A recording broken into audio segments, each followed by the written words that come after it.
ముఖ్యంగా మహారాష్ట్రలో జరుగుతున్న బీసీ రిజర్వేషన్స్ అంటే మరాఠా రిజర్వేషన్స్ గురించి ఈ దినం ప్రస్తావించదలుచుకున్నాను. ఎందుకంటే ఇది దేశవ్యాప్తంగా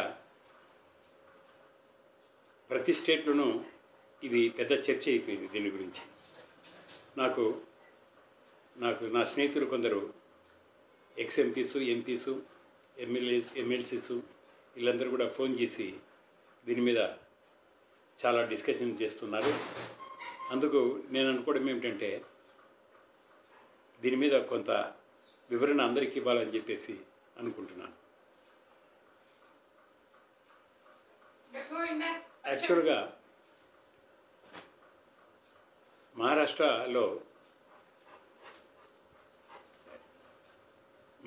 గవర్నమెంటు బీసీ జనాభాను సర్వే చేసి అధికారిక గణాంకాలు సేకరించింది. అలానే మరాఠాస్ది కూడా సర్వే చేసి అధికారిక గణాంకాలు తీసుకుంది. ఎందుకంటే సుప్రీంకోర్టు అధికారిక గణాంకాలు ఉంటే రిజర్వేషన్స్ 50% వాళ్ళు పెట్టిన లిమిట్ కంటే పెంచవచ్చు అని చెప్పేసి తీర్పుని ఇచ్చిన దిశలో వీళ్ళు అన్నీ కూడా ఆ సుప్రీంకోర్టు తీర్పు ప్రకారమే చేయడం జరిగింది. దానివల్ల వీళ్ళు 16% మరాఠాస్కు రిజర్వేషన్స్ ఇస్తే అది 50% కంచి మించిపోయింది. సో ఆటోమేటిక్గా ఈ అగ్రకుల నాయకులు తీసుకెళ్ళి కోర్టులో వేశారు.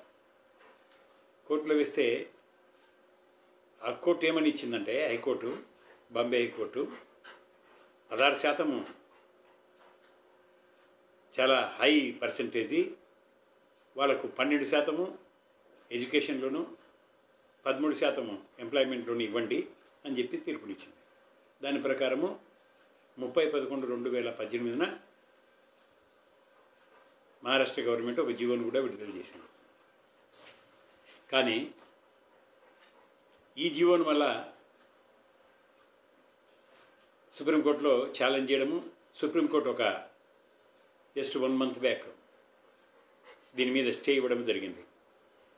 ఎందుకు స్టే ఇచ్చారు, ఎందుకు ఇది కాన్స్టిట్యూషనల్ ఇష్యూ అని చెప్పేసి సుప్రీంకోర్టు చెప్పిందంటే నేషనల్ బ్యాక్వర్డ్ క్లాస్ కమిషన్కు యూనియన్ గవర్నమెంటు స్టాట్యూటరీ స్టేటస్ చట్టబద్ధత కల్పించింది.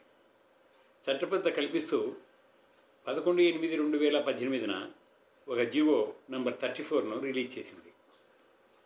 దాంట్లో క్లియర్గా 2 పార్లమెంట్లు, ఉభయ పార్లమెంటు సభలు కూడా ఆమోదం తెలిపాయి దీనికి. దాని తర్వాత ప్రెసిడెంట్ అసెంట్ 11/8/2018 వచ్చింది. అందువల్ల జీవో ఇష్యూ చేస్తున్నామని అదే దినము జీవో ఇష్యూ చేయడం జరిగింది. ఆ జీవో ఏమంటే కనుక టోటల్గా ఎస్సీలకు ఎస్టీలకు ఏ విధంగా ఉందో సేమ్ కండిషన్స్ హోమ్ ఇది. 338 వచ్చేసి ఎస్సీలకు, 338BA వచ్చేసి ఎస్టీలకు. So same conditions same in toto 338B కూడా ఇచ్చేసింది, అది బీసీలకు. ఒకసారి ఈ జీవో ఇష్యూ చేసిన తర్వాత ఈ జీవోలో ఏమంటే కనుక క్లాస్ 9లో ఏం చేశారంటే మేజర్ పాలసీ డెసిషన్స్ ఏవైనా ఎఫెక్టింగ్ బీసీస్ బ్యాక్వర్డ్ క్లాసెస్ ఉంటే స్టేట్ గవర్నమెంట్ కానీ యూనియన్ గవర్నమెంట్ కానీ బీసీ కమిషనుకు రెఫర్ చేస్తూ అక్కడ విచారణ జరగాలి అని దాంట్లో రాసి ఉంది. అంటే authorized by BC commission, national commission for backward క్లాసెస్కు మాత్రమే major policy decisions affecting backward classes చేసే అధికారం ఉంది అని క్లాజ్ 9 చెప్తా ఉంది ఆ జీవోలో 34లో. అలానే ప్రెసిడెంట్ కూడా ఏ రాష్ట్రమైనా సరే, యూనియన్ టెరిటరీ అయినా సరే, అది రాష్ట్రంగా ఉన్నా సరే, అక్కడ బీసీల లిస్టును తయారు చేసి దానికి గవర్నర్తో కన్సల్ట్ చేసి అక్కడ బీసీ లిస్టును ఫైనలైజ్ చేయాల్సిన అవసరం ఉంది గవర్నర్ రికమెండేషన్ మీద. అది కూడా గవర్నర్ రికమెండేషన్ చేసినాక ప్రెసిడెంట్ యూనియన్ క్యాబినెట్కి పంపుతాడు. పంపిన తర్వాత క్యాబినెట్ వచ్చేసి బిల్లు తయారు చేసి ఉభయ పార్లమెంట్లో పెట్టి పార్లమెంటే ఎక్స్క్లూజన్ కానీ ఇంక్లూజన్ కానీ చేయాలి అని చెప్పేసి రాసింది. అయితే exclusion inclusion in the central list of backward classes అని రాసింది. ఏది 342A(1)లో. అందువల్ల కన్ఫ్యూజన్ ఏమంటే కనుక ఓన్లీ సెంట్రల్ లిస్ట్ని చేయమనింది కదా, స్టేట్ లిస్ట్ని చేయమని లేదు కదా అనేది ఒకరిద్దరికి అనుమానం ఉంది. 342(2)లో క్లియర్గా socially backward classes, socially and educationally backward క్లాసెస్కు మాత్రమే ఇది వర్తిస్తుందని కూడా రాసింది. డెఫినేషన్ కూడా వాళ్ళు సోషల్లీ బ్యాక్వర్డ్ క్లాసెస్ అంటే సోషల్లీ ఎడ్యుకేషనల్లీ బ్యాక్వర్డ్ క్లాసెస్ అనే డెఫినేషన్ ఇచ్చారు. ఎకనామిక్ క్రైటీరియా ఇక్కడ పెట్టడం లేదు. అందువల్ల ఎప్పుడైతే సుప్రీంకోర్టుకు వెళ్ళారో, అప్పీల్ చేశారో మరాఠా జడ్జిమెంట్ మీద, అక్కడ సుప్రీంకోర్టు ఏం చేసిందంటే ఈ జీవోను ఇదంతా పరిశీలించిన తర్వాత స్టే ఇచ్చేసింది. ఎందుకు ఇచ్చింది స్టే? ఎందుకంటే ఆ GO number 34 11/8/2018 union ministry of law and justice issue చేసిన జీవో, దాన్ని చదివితే డెఫినెట్గా స్టేట్ గవర్నమెంట్కి అధికారాలు ఉన్నాయా అనే అనుమానం వస్తుంది. స్టేట్ బీసీ కమిషన్స్కు అధికారం ఉందా? అండర్ 340 ఆర్టికల్ కింద బీసీ కమిషన్స్ ఒక నిర్ణయం తీసుకునే అధికారం ఉందా ఇంక్లూజన్కు ఎక్స్క్లూజన్కు అని? కానీ ఒక్కసారి మీరు ఈ నేషనల్ కమిషన్ ఫర్ బ్యాక్వర్డ్ క్లాసెస్కు స్టేట్ ఇచ్చేదానికి రాజ్యసభ ఒక సబ్ కమిటీని ఏర్పాటు చేసింది. ఆ డెలిబరేషన్స్ని మీరు చూస్తే కన్సర్న్డ్ అఫీషియల్స్, మినిస్ట్రీ అఫీషియల్స్ అందరు కూడా ఏమని క్లారిఫికేషన్ ఇచ్చారంటే, అయ్యా స్టేటు అధికారాలు ఇంటాక్ట్ ఉంటుంది, స్టేట్ బీసీ కమిషన్కు అండర్ ఆర్టికల్ 340లో ఏ అధికారాలు ఉన్నాయో అధికారాలు ఉంటుంది, వాళ్ళు స్టేట్ లిస్టులో ఇంక్లూజన్ ఎక్స్క్లూజన్ చేయొచ్చు అని చెప్పేసి దాంట్లో క్లియర్గా క్లారిఫికేషన్స్ ఇచ్చారు. అయితే అది సబ్ కమిటీ రిపోర్టే. కానీ ఉభయ పార్లమెంటు సభ్యులు పాస్ చేసింది ఏది? బిల్లు పాస్ చేసింది. ఆ బిల్లులో కొన్ని యాడ్ చేయమన్నారు. To advise the BC commission to advise the concerned authorities for socio economic development of backward class అంటే టు పార్టిసిపేట్ అండ్ అడ్వైజ్. అది కొందరు సజెస్ట్ చేశారు, అవన్నీ ఇన్కార్పొరేట్ చేశారు. కానీ బేసిక్గా ఈ 342A కానీ క్లాజ్ 9 కానీ తొలగించమని రాశారు కొందరు, కానీ తొలగించలేదు. దానివల్ల ఇప్పుడు ఏమైపోయిందంటే టోటలీ ఈ జీవో ప్రకారం చూస్తే రాష్ట్ర ప్రభుత్వాలకు అధికారాలు ఉన్నాయా లేవా అనేది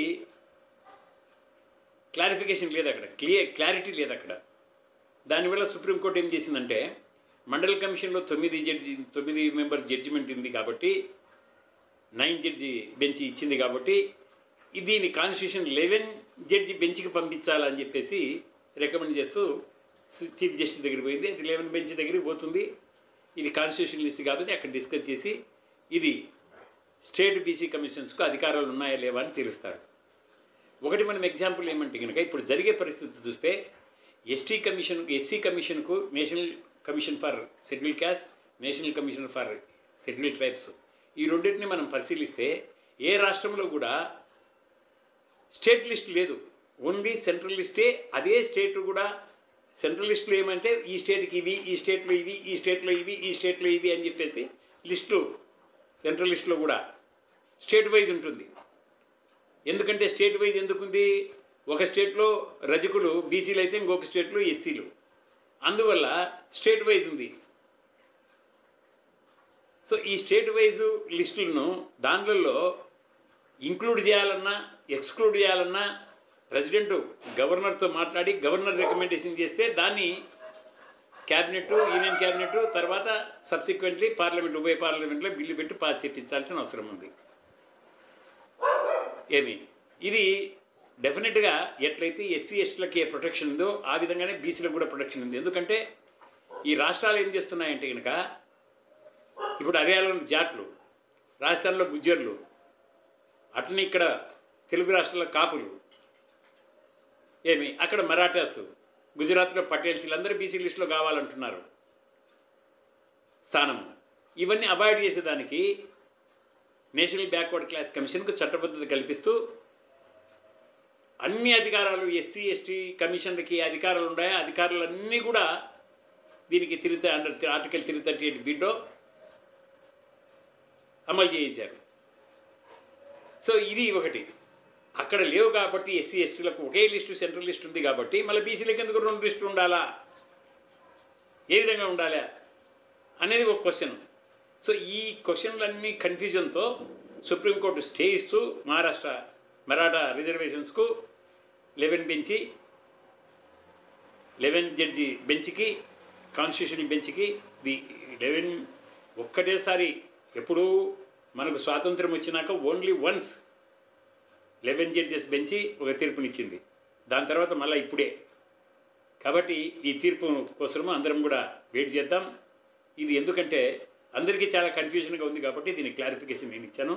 ధన్యవాదాలు. నమస్తే.